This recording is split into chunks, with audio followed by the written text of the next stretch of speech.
Tralli. Chapter 5, The Road of Ash. The underground city vanished behind them in smoke and chaos. Serak's legs burned. His lungs ached, but he didn't slow down. Stu ran ahead, moving with a speed that didn't match his age, weaving through broken alleys and collapsing walkways like he had memorized every path. "This way," Stu shouted, hurling a powder bomb behind them. It detonated with a sharp crack. Dust, smoke, confusion. Shouts echoed from behind. "Scouts! Essence users, stop that wagon!"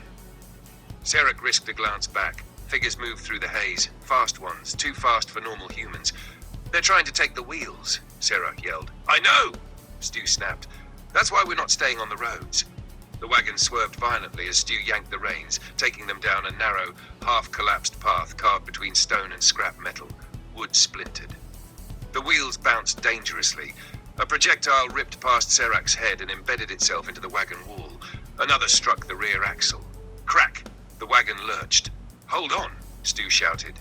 They burst out of the tunnel into open wasteland and straight toward a deep, jagged ditch. Serak's eyes widened. "Stu!" The wagon hit the edge and began to tip. Serak didn't think. He moved. He grabbed Stu. He jumped. The world blurred. They landed hard behind a cluster of boulders as the wagon collapsed into the ditch with a deafening crash. Silence, then distant shouting. Stu exhaled slowly. "Nice jump, kid." Serak didn't smile. He peered over the rock. "They're coming." Stu nodded, already pulling bombs from his pouch. "Then we don't run anymore." Serak stepped forward, sword resting in his grip. "I'll handle this." Stu hesitated only a moment. "Then fine, but I'm backing you up." The scouts came fast. 3, then 5, then more. Serak burst from behind the rocks like a storm.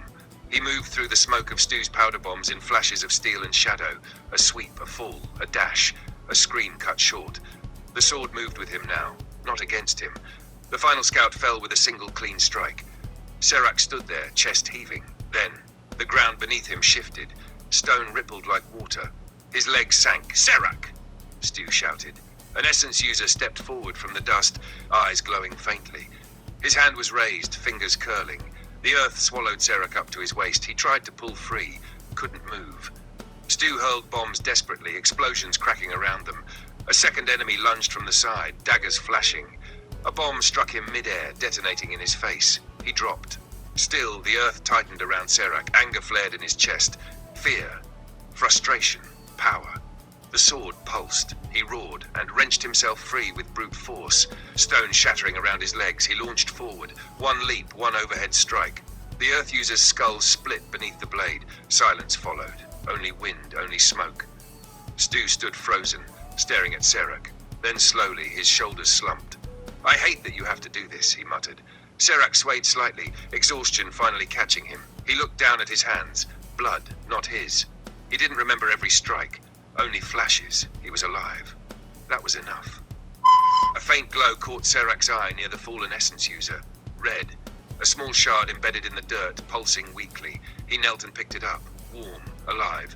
Stu's voice was quiet behind him. "Put it in the sword." Serak looked back. "The sockets," Stu continued. "That's what they're for." Serak studied the blade. 3 empty sockets remained. Slowly, carefully, he pressed the shard into one. The sword accepted it. The glow traveled up the metal, through his arms, into his chest. And with it came something else, a memory, a woman's hand on his head, a soft voice, a warmth he had forgotten. Everything's going to be okay. Serak's breath caught, tears formed before he realized they were coming. Stu watched silently. When Serak finally spoke, his voice was small. "I saw her again." Stu stepped closer. "What did you see?" "Not clearly," Serak admitted, "but I felt her." Stu rested a hand on his shoulder. "Her name was Celeste." Serak froze. "She cared for you like you were her own," Stu said quietly, "even knowing it could cost her everything." Serak looked down at the sword. "Was all of this because of me?" Stu didn't answer immediately. Then softly, "Yes." They sat together in the ruins that night, fire crackling low. Stu finally spoke the truth. About Eden Essence. About the Chosen. About the Four. About Queen Lux. About how Serak had been hunted from the moment Belmed burned. And about how, once upon a time, Stu had planned to trade Serak's life for power. The words sat heavy between them. Serak didn't speak for a long time.